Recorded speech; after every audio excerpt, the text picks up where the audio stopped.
Hi hello welcome to arc. British వారు దాదాపు 2 శతాబ్దాల పాటు భారతదేశాన్ని పరిపాలించారు. దాని సంస్కృతి మరియు చరిత్రపై తీవ్ర ప్రభావాన్ని చూపారు. అయితే బ్రిటిష్ వారు ఎన్నడూ జయించలేని లేదా లోబరుచుకోలేని ఒక రాష్ట్రం ఉంది. మీరు పేరు ఊహించగలరా?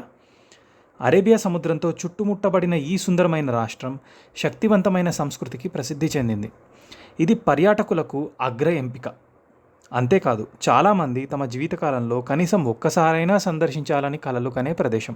బ్రిటిష్ పాలనలో లేని ఏకైక భారత రాష్ట్రం గోవా. పురాతన హిందూ నగరమైన గోవా, దానిలో ఒక్క భాగం కూడా మిగిల్లేదు. గోవా ద్వీపం యొక్క దక్షిణ చివరన నిర్మించబడింది. ఈ నగరం ప్రారంభ హిందూ పురాణం మరియు చరిత్రలో ప్రసిద్ధి చెందింది. పురాణాలు మరియు వివిధ శాసనాలలో దీని పేరు గోవాపురి మరియు గోమంత్లుగా కనిపిస్తుంది. మధ్యయుగ అరేబియా భౌగోళిక శాస్త్రవేత్తలు దీనిని సిందాబూర్ లేదా సందాబూర్ అని పిలుస్తారు, మరియు పోర్చుగీస్ దీనిని వెల్హా గోవా అని పిలిచారు. దీనిని 2వ శతాబ్దం నుండి 1312 వరకు కదంబ రాజవంశం మరియు దక్కన్ ముస్లిం ఆక్రమణదారులు పాలించారు. తరువాత ఈ నగరాన్ని విజయనగర హిందూ రాజ్యం స్వాధీనం చేసుకుంది. 1440లో ద్వీపంలో పాత గోవాను స్థాపించిన బహమనీ సుల్తానేట్ స్వాధీనం చేసుకుంది. 1498లో అడుగుపెట్టి 1510లో బీజాపూర్ సుల్తానేట్పై జరిగిన ఘర్షణలో పోర్చుగీస్ దండయాత్ర చేసినప్పుడు గోవాను జయించారు. 3 నెలల తరువాత యూసుఫ్ ఆదిల్ ఖాన్ 60,000 మంది సైనికులతో తిరిగి వచ్చి ఫోర్డ్ను బలవంతంగా దాటించి మే నుండి ఆగస్టు వరకు పోర్చుగీసు వారిని వారి ఓడలలో దిగ్బంధించాడు. వర్షాకాలం ముగియడంతో వారు సముద్రంలోకి ప్రవేశించగలిగారు.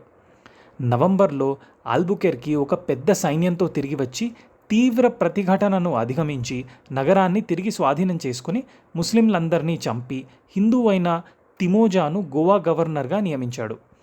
గోవా చాలా కాలం పాటు పోర్చుగీస్ పాలనలో ఉండటం, బ్రిటిష్ వారి కంటే చాలా కాలం ముందే పోర్చుగీస్ ఈ ప్రాంతంలో తమ ఉనికిని ఏర్పరచుకోవడం వల్ల భారతదేశంలోని మిగిలిన ప్రాంతాలపై బ్రిటిష్ వారి అధికారం ఉన్నప్పటికీ వారు గోవాను పాలించలేకపోయారు. బ్రిటిష్ వారు భారతదేశంలో తమ సామ్రాజ్యాన్ని క్రమంగా విస్తరించినప్పటికీ పోర్చుగీస్ వారు గోవా మరియు దాని చుట్టుపక్కల ప్రాంతాలపై విజయవంతంగా ఆధిపత్యాన్ని కొనసాగించారు. పోర్చుగీస్ వారు బ్రిటిష్ వారి కంటే చాలా ముందుగానే భారతదేశంలో తమ ఉనికిని ఏర్పరచుకున్నారు. ఆ నగరం అప్పటి పోర్చుగీస్ రాజధాని లిస్బన్తో సమానమైన చట్టపరమైన హోదాను పొందింది. గోవా అనేది కొంకణి మాట్లాడే భిన్నమైన సంస్కృతి కలిగిన భూభాగం. గోవాను వలసరాజ్యం చేశారు. ఈ ప్రారంభ వలసరాజ్యం వారికి బలమైన పరిపాలన మరియు సైనిక ఉనికిని ఏర్పరచుకోవడానికి వీలు కల్పించింది. దీని వలన బ్రిటిష్ వారు గోవాను స్వాధీనం చేసుకోవడం కష్టమైంది. పోర్చుగీస్ వారు భారతదేశంలోని తమ భూభాగాలను పోర్చుగీస్ సామ్రాజ్యంలో అంతర్భాగాలుగా భావించి వాటిపై ఆధిపత్యం నిలుపుకోవాలని నిశ్చయించుకున్నారు. 19వ శతాబ్దపు చివరిలో మరియు 20వ శతాబ్దపు ప్రారంభంలో వారి సైనికుల ద్వారా ఈ భూభాగాలను రక్షించుకోవడానికి వారు పోరాడటానికి సిద్ధంగా ఉన్నారు. బ్రిటిష్ వారు ప్రధానంగా భారతదేశంలోని ఇతర ప్రాంతాలలో, ముఖ్యంగా బెంగాల్ మరియు బొంబాయి ప్రాంతాలలో తమ ఆధిపత్యాన్ని స్థాపించడంపై దృష్టి పెట్టారు, మరియు గోవాపై వారికి ఆసక్తి తక్కువగా ఉంది.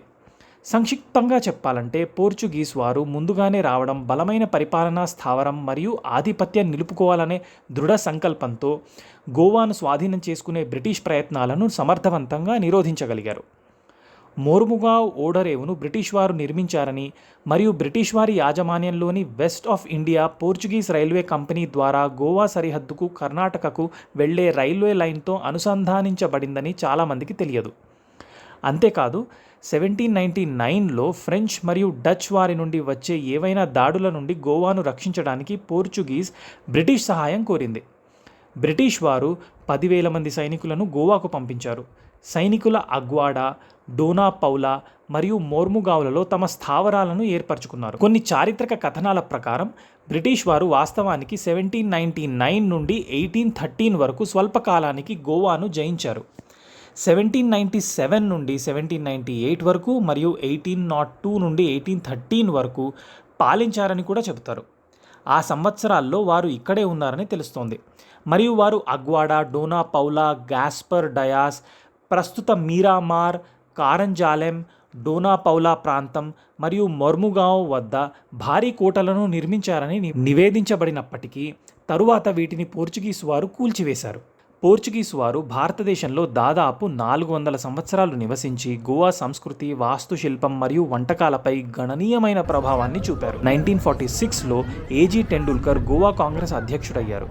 డాక్టర్ రామ్ మనోహర్ లోహియా, ఆయన మిత్రుడైన గోవా నాయకుడు డాక్టర్ మెంజెస్ 1946లో సహాయ నిరాకరణ ఉద్యమం ప్రారంభించగా వారిద్దరినీ అరెస్ట్ చేసి తరువాత విడుదల చేశారు.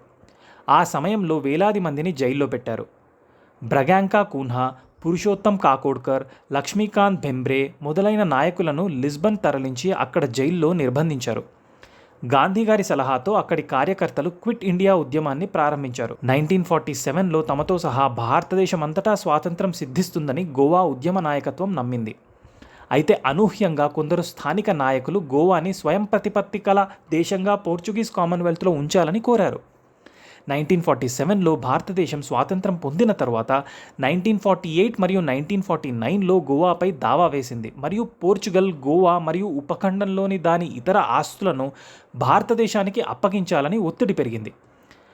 ఆగస్ట్ 18, 1955న పోర్చుగల్ మరియు భారతదేశం మధ్య దౌత్య సంబంధాలు తెగిపోయాయి. సత్యాగ్రహం చేస్తున్న వేలాది మంది స్వయం సేవకులు, జనసంఘ్ కార్యకర్తలు అరెస్ట్ అయ్యారు. ఎందరో కాల్పులకి గురై అమరులయ్యారు. కొందరు పోర్చుగీస్ జైళ్లలో ఎన్నెన్నో సంవత్సరాలు నరకయాతన అనుభవించారు. భారత ప్రధాని జవహర్లాల్ నెహ్రూ ఆపరేషన్ విజయ్ అనే పేరుతో డిసెంబర్ 18, 1961న 30,000 మంది నావికా మరియు వైమానిక దళాలతో భారత్ గోవా, దామన్ మరియు దయూలను ఆక్రమించడంతో రెండు దేశాల మధ్య ఉద్రిక్తత తీవ్రస్థాయికి చేరుకుంది.